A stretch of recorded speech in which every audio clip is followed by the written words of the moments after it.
आज हम शुरू कर रहे हैं अध्याय अपना 2.2 और उसके अंदर पहला ही प्रश्न है आपके पास।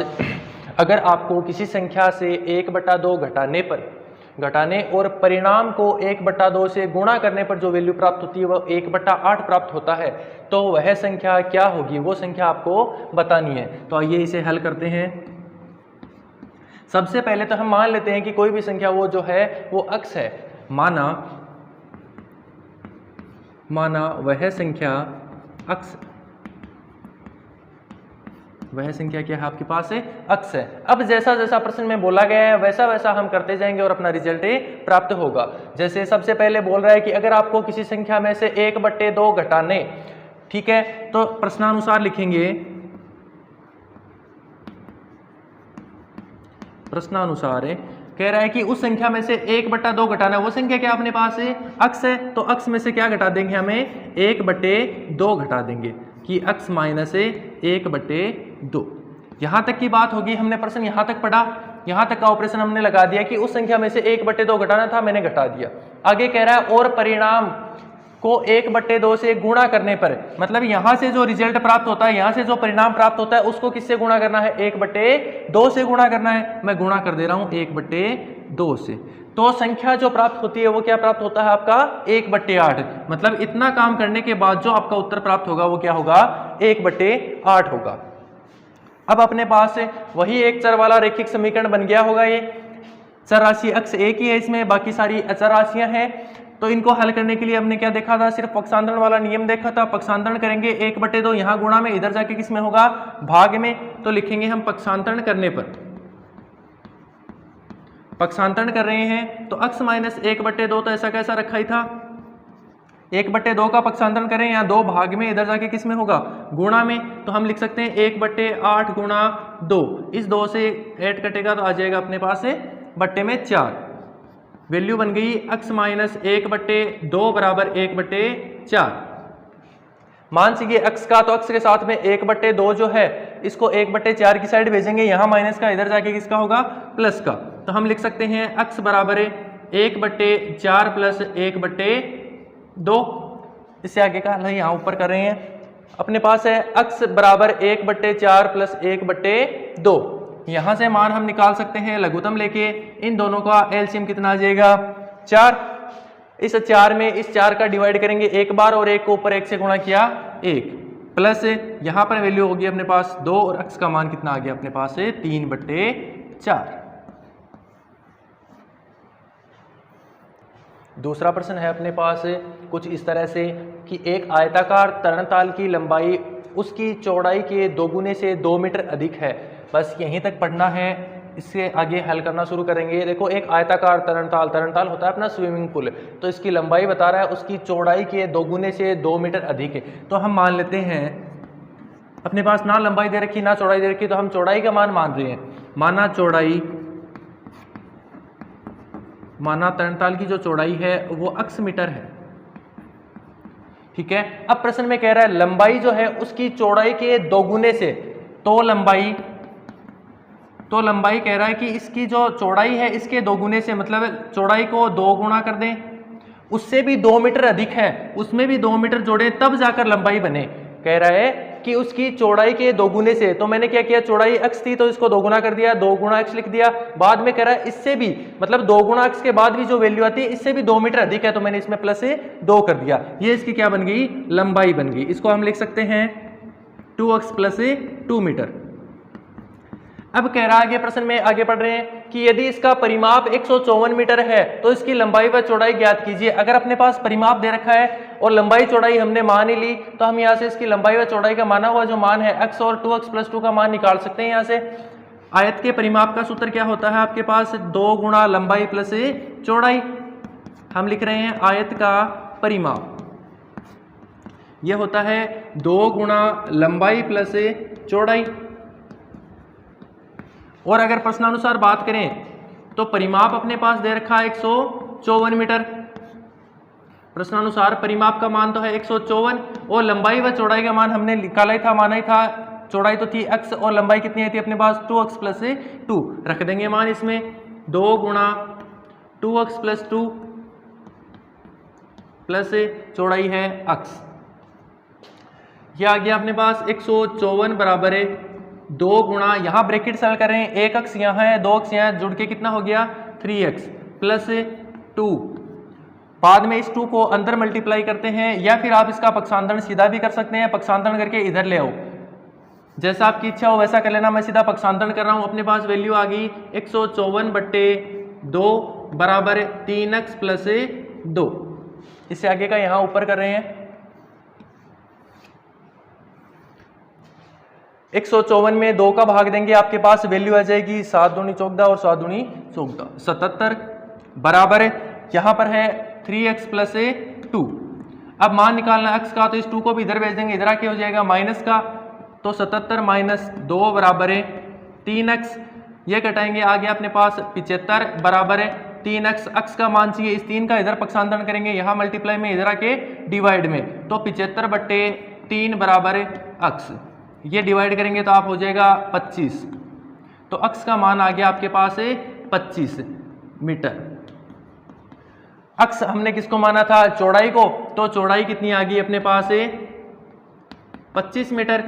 अब लंबाई के बारे में कह रहा था कि 2x प्लस 2 इसकी लंबाई होगी यहाँ से, तो लंबाई बराबर 2x प्लस 2 थी, तो x का मान कितना है अपने पास 25 रख देंगे, 2 गुणा 25 प्लस 2, 25 दूनी 50, 50 और 2 52, तो 50 प्लस 2, यह आ गई अपने पास लंबाई 52 मीटर। यही आपसे प्रश्न में पूछा गया था कि आयताकार जो आपका स्विमिंग पूल था उसकी लंबाई व चौड़ाई का मान है कितना। इसी अध्याय का तीसरा प्रश्न है आपके पास, एक समद्विबाहु त्रिभुज का आधार 4/3 सेंटीमीटर तथा उसका परिमाप 4 सही 2/15 सेंटीमीटर है, तो उसकी दो बराबर भुजाओं की लंबाई आपको निकालनी है। तो समद्विबाहु, पहली बात तो त्रिभुज कौन सा होता है, समद्विबाहु त्रिभुज वो त्रिभुज होता है जिसकी दो भुजाएं तो आपस में क्या होती हैं, बराबर होती हैं। जैसे मैंने मान लिया कि ये ABCA क्या है, समद्विबाहु त्रिभुज है, जिसका आधार तो बता रखा है अपने पास कि 4/3 सेंटीमीटर है। ये मैंने आधार मान लिया, ये 4/3 सेंटीमीटर है। बाकी कह रहा है कि दो बराबर भुजाओं की लंबाई याद कीजिए, तो मैं इसकी लंबाई भी x मान सकता हूँ, इसकी लंबाई भी x मान सकता हूँ। अगर ये दोनों बराबर हैं तो इन दोनों का मान बराबर होगा, तो मैंने मान लिया ये भी x सेंटीमीटर है और ये दूसरी वाली भुजा भी क्या है, x सेंटीमीटर है। तो अपन हल कर रहे हैं इसका। माना त्रिभुज ABC एक समद्विबाहु त्रिभुज है, समद्विबाहु त्रिभुज। अगर समद्विबाहु त्रिभुज है तो त्रिभुज का अपन परिमाप जानते हैं, त्रिभुज का परिमाप होता है तीनों भुजाओं का योग, और उस परिमाप का मान भी अपने पास दे रखा है 4 सही 2/15। प्रश्न में दे रखा है परिमाप बराबर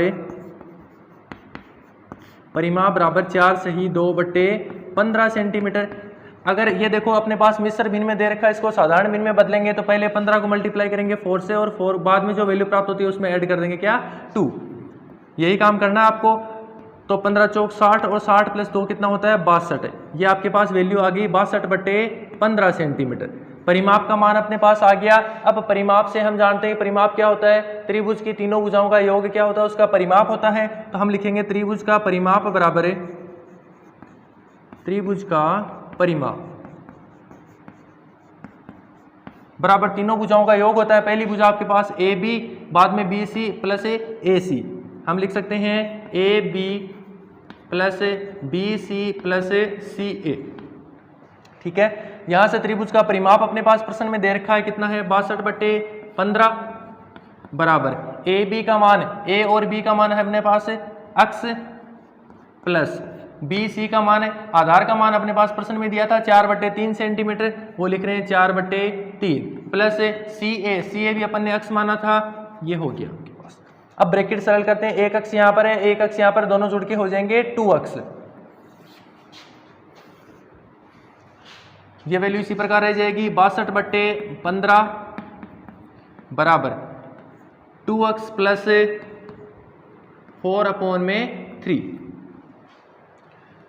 अब देखो मान अपने को x का निकालना, तो x के साथ में 4/3 प्लस में दे रखा है, इधर आके किसका होगा, माइनस का। तो हम लिख सकते हैं 62/15 माइनस 4/3 बराबर 2x।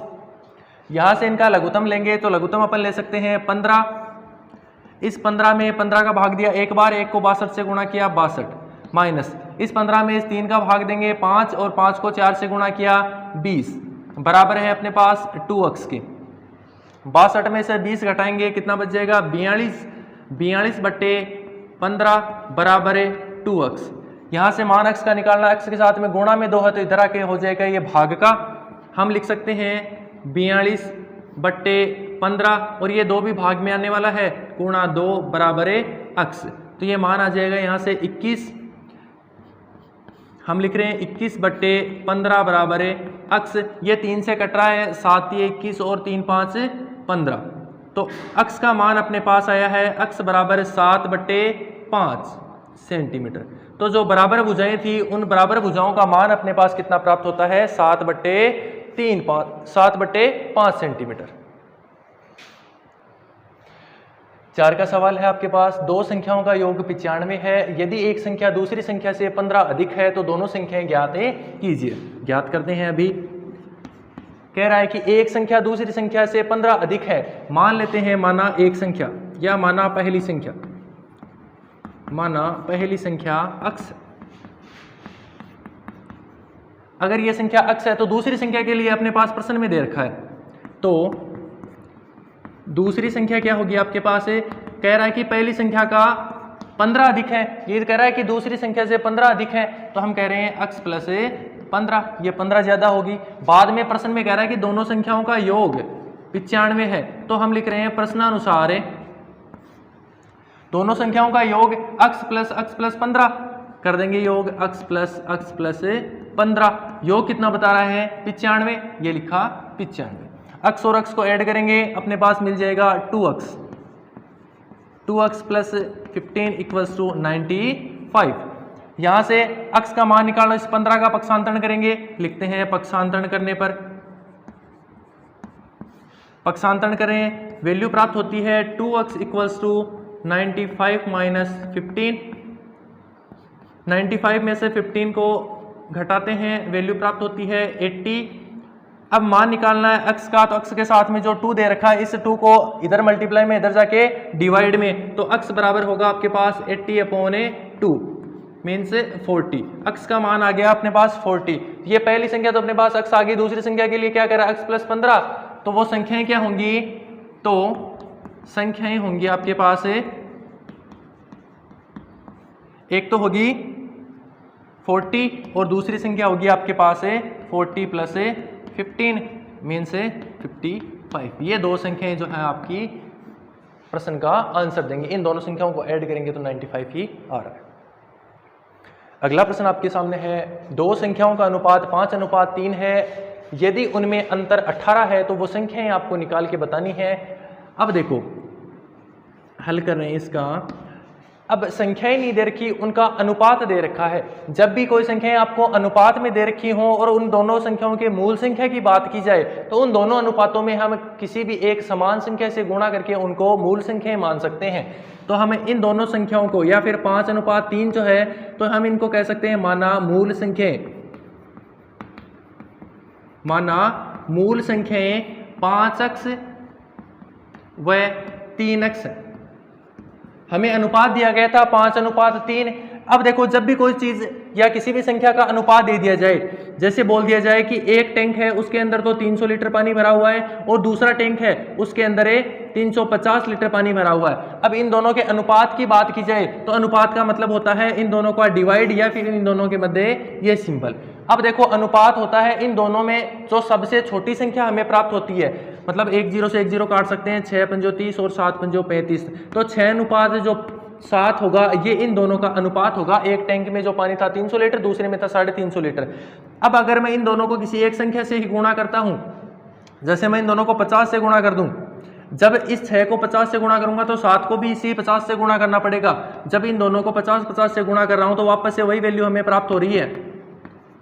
बिल्कुल ऐसा ही कुछ यहाँ पर हो रहा है। अपने पास अनुपात दे रखा है और मूल संख्या हम माने दोनों को एक कॉमन संख्या x से मैंने गुणा किया, वो दोनों क्या होगी, मूल संख्याएं होगी। अब प्रश्न में कह रहा है अपने पास कि दोनों संख्याओं का जो अंतर है वो 18 बता रहा है। संख्या कितनी आ गई अपने पास, 5x और 3x। तो प्रश्नानुसार हम कह सकते हैं दोनों संख्याओं का अंतर मतलब 5x माइनस 3x किसके बराबर होगा, 18 के। 5 में से 3 घटा देंगे, कितना बचेगा, 2x।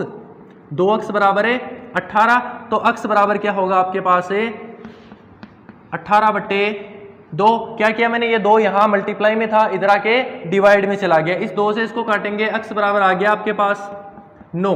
अब दोनों संख्याएं आपको बतानी थी, प्रश्न में तो x का मान नहीं पूछा, प्रश्न में पूछा गया था वो दोनों संख्याएं बतानी है। तो मैंने संख्याओं को माना था तब 5x और 3x माना था। तो संख्याएं क्या होंगी आपकी, पहली संख्या तो होगी 5x बराबर जो था, इसमें x का मान कितना रखेंगे अपन 9, तो 5 गुणा 9 कितना होता है 45। इसी तरह से 3x का जो मान था वो हो जाएगा 27। तो दोनों संख्याएं क्या होंगी, वो 45 और 27 से होंगी। हमारा 6th क्वेश्चन दे रखा है, 3 लगातार पूर्णांकों का योग 51 है, तो वो पूर्णांक ज्ञात कीजिए। देखो प्रश्न को थोड़ा सा ध्यान से पढ़ते ही हमें समझ आ जाएगा कि प्रश्न में क्या पूछ रहा है। कह रहा है कि 3 लगातार पूर्णांकों का योग, यह शब्द ध्यान देने योग्य है, यही अपने प्रश्न को बना रहा है।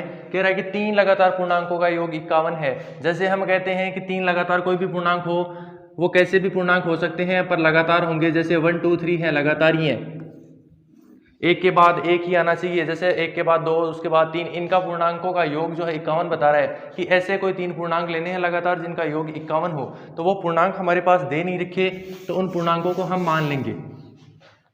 तो शुरू करते हैं इसका हल।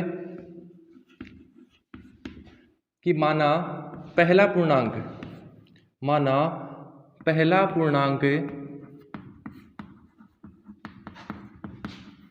बराबर है x है, तो x के बाद कौन सी संख्या आएगी, x + 1 ही आएगी। जैसे हम 3 की बात करते हैं, 3 से अगली संख्या क्या होती है, 3 + 1 ही होती है, 4 ही तो आती है, तो वो 3 + 1 होगी। तो इसी तरह से x के बाद कोई पूर्णांक क्या आएगा, तो दूसरा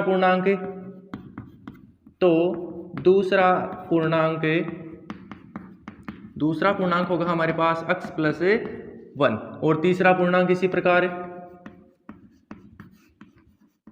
तीसरा पूर्णांक हो जाएगा हमारे पास x + 2। आशा करता हूं यहां तक आपकी ये बात समझ आई होगी। 3 लगातार पूर्णांकों को हमने किस प्रकार लिखा है, पहला पूर्णांक मैंने x माना है, उसके बाद उससे अगली संख्या x + 1 होगी और उससे अगली संख्या x + 2 होगी।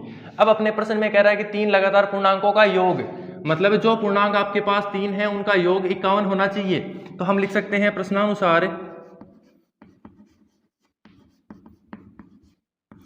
प्रश्नानुसार तीनों पूर्णांकों का योग करना है। तो पहला पूर्णांक था x, दूसरा पूर्णांक था x + 1 और तीसरा पूर्णांक था x + 2। इनका योग बता रहा है 51। अब यहां से हमें दिखाई दे रहा है कि x के 3 पद हैं, x को 3 बार ऐड करेंगे तो 3x आ जाएगा, बाद में संख्या बच गई 1 + 2, इसका मान होता है 3 बराबर 51। यहां से अब यही एक चर वाला रेखिक समीकरण बन गया। एक चर वाले रेखिक समीकरण को हल करना आपने पिछले अध्याय में पढ़ा था। यहां से x के साथ में जो कोई संख्याएं दे रखी है उनका पक्षांतरण बराबर के दूसरी साइड में कर देते हैं। तो यहां से पक्षांतरण करने पर पक्षांतरण करेंगे 3 का, इस साइड प्लस का है तो बराबर की दूसरी साइड जाकर माइनस का हो जाएगा।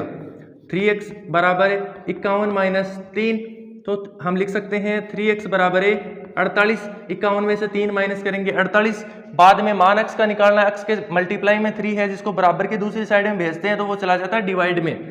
तो x बराबर 48/3 और 16 की टेबल से काटेंगे, 16 × 3 = 48। x का मान आ गया अपने पास 16। x का मान था 48/3, तो मान आ गया 16। यह पहला पूर्णांक है अपने पास, पहला पूर्णांक तो मिला हमें 16, पहला पूर्णांक है 16। तो दूसरा पूर्णांक हम लिख सकते हैं x + 1, x की जगह मान रखेंगे तो दूसरा पूर्णांक हमें मिल जाएगा। यहां पर x की जगह 16 रखेंगे, दूसरा पूर्णांक क्या होगा 17, या फिर ऐसे लिख सकते हो 16 + 1। और तीसरा पूर्णांक हमें निकालना है तो x + 2 होगा वो 18, 16 + 2। तो ये आपके तीनों पूर्णांक हो गए। तो हम लिख सकते हैं इसलिए तो तीनों पूर्णांक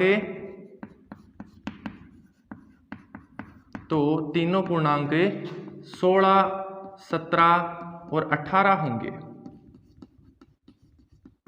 ये आपके क्वेश्चन का आंसर हुआ। वो लोकल तो नहीं लेने, ठीक है। आपके पास 8-7 का प्रश्न दे रखा है कि 8 के लगातार 3 गुणजों का योग 888 है, तो गुणजों को ज्ञात कीजिए। पिछले प्रश्न में हमें लगातार 3 पूर्णांक दे रखे थे, इसमें 8 के गुणज पूछे गए हैं। 8 के गुणज का मतलब हुआ 8 के गुणा में कोई संख्या होनी चाहिए और वो भी लगातार होनी चाहिए, ठीक है। जैसे 8 के गुणा में मैंने x मान लिया, तो इसके आगे वाली संख्या कौन सी होगी, x+1 होगी। गुणज का मतलब है किसी संख्या के गुणा में कोई और संख्या का होना या किसी पद का होना। तो देखिए हल करते हैं इस सवाल को। अपने पास कोई गुणज दे तो रखे नहीं, इसलिए हम मान लेते हैं बस एक संख्या दे रखी है कि गुणज किसके हैं, 8 के हैं। हमने मान लिया, माना 8 के गुणज, 8 के लगातार 3 गुणज, लगातार गुणजों की बात हो रही है इसलिए लिखना होगा इस बात को कि 8 के लगातार गुणज। पहला तो होगा आपका 8x, दूसरा गुणज हम लिखेंगे 8 गुणा x+1 और तीसरा गुणज होगा आपका 8 गुणा x+2। अब प्रश्न में हमसे कह रहा है कि 3 लगातार 3 गुणजों का योग 888 है, तो हम लिखेंगे प्रश्नानुसार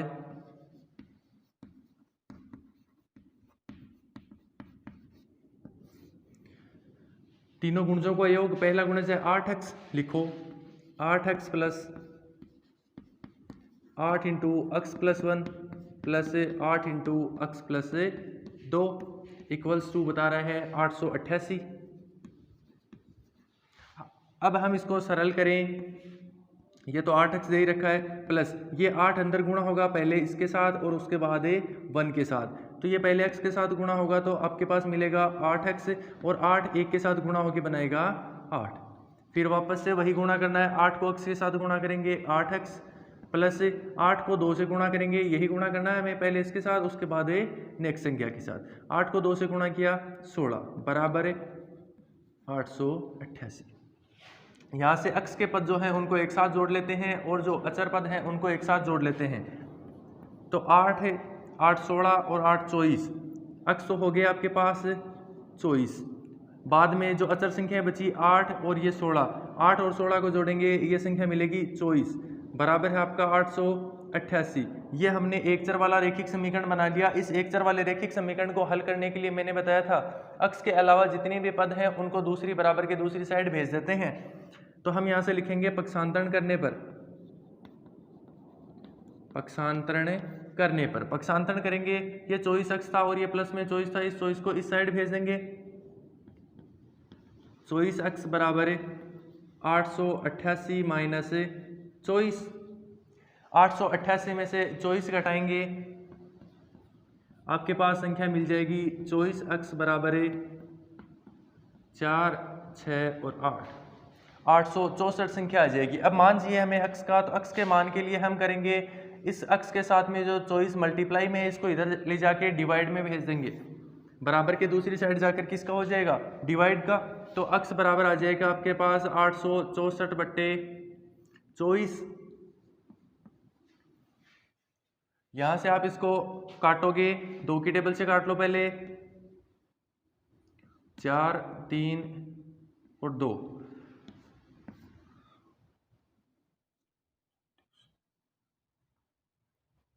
ये आ गया 12 3 36, 36 बाद में यहाँ से 12 24 12 3 36 12 4 48 12 5 60 12 6 72, यह आ गया x बराबर आपके पास 36।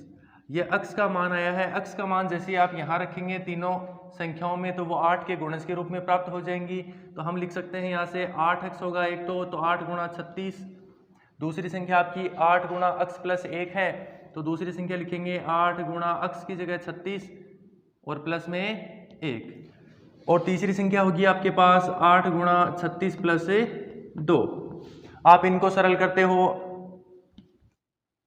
8 से 48, 4 8 3 24 और 4 28, एक संख्या तो ये आ गई। अब यहाँ इनको ऐड किया 37, 37 को अपन मल्टीप्लाई करेंगे 8 से, 56 5 और 8 3 24 और 5 29, बाद में यहाँ होगी संख्या 38, 8 गुणा 38 तो इसका रिजल्ट आ जाएगा 64 6 24 और 6 30।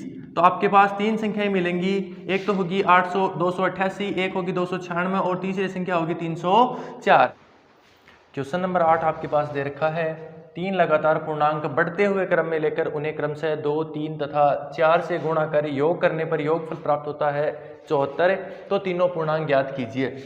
अब देखो, एक सवाल हमने किया था 6 का था, उसमें कह रहा था कि लगातार तीन पूर्णांकों का योग सीधा बता रहा था। इस बार कह रहा है कि लगातार तीन पूर्णांक तो लेनी है, उनको बढ़ते हुए क्रम में लिखना और उसके बाद पहले वाले को तो 2 से गुणा करना, सेकंड वाले को 3 से और थर्ड वाले को 4 से गुणा करना। तो देखते हैं हल इसका।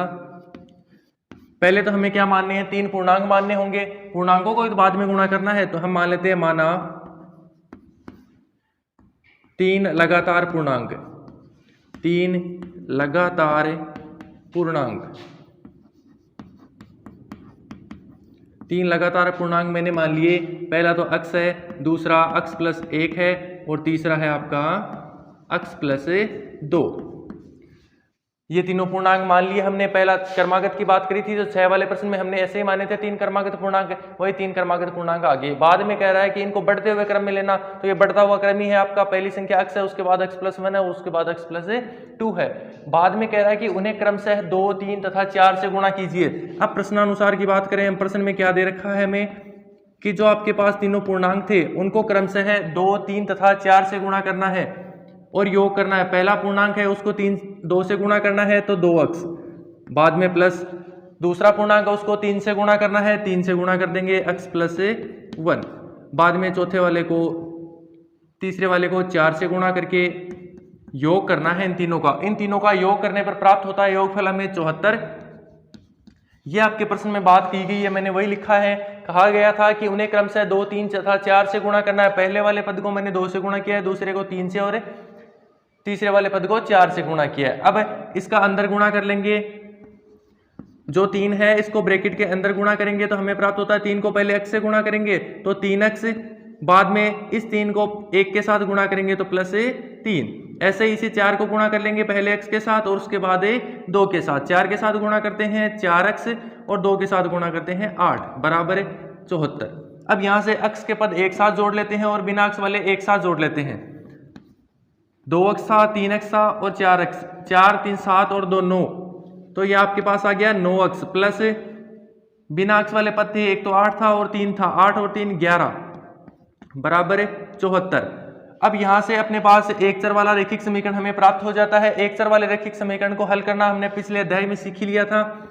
क्या करेंगे यहाँ से पक्षांतरण, तो लिखते हैं पक्षांतरण करने पर, पक्षांतरण करेंगे 9x तो इधर रह गया और जो प्लस का 11 था दूसरी साइड जाकर माइनस का हो गया 74 माइनस 11।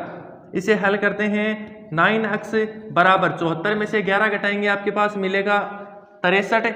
फिर x का मान हमें चाहिए तो 9 को भी इधर डिवाइड में भेज देते हैं, मल्टीप्लाई में है तो x बराबर आ गया 63/9 और 9 की टेबल से 7 टाइम कट रहा है तो x का मान हमें प्राप्त होता है 7।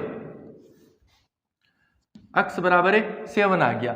अब हमें पूछा गया था कि तीनों पूर्णांक, तो पहला पूर्णांक ही आया x, पहला पूर्णांक ही हमने x माना था, तो दूसरा पूर्णांक, पहला पूर्णांक तो प्राप्त होता है हमें 7,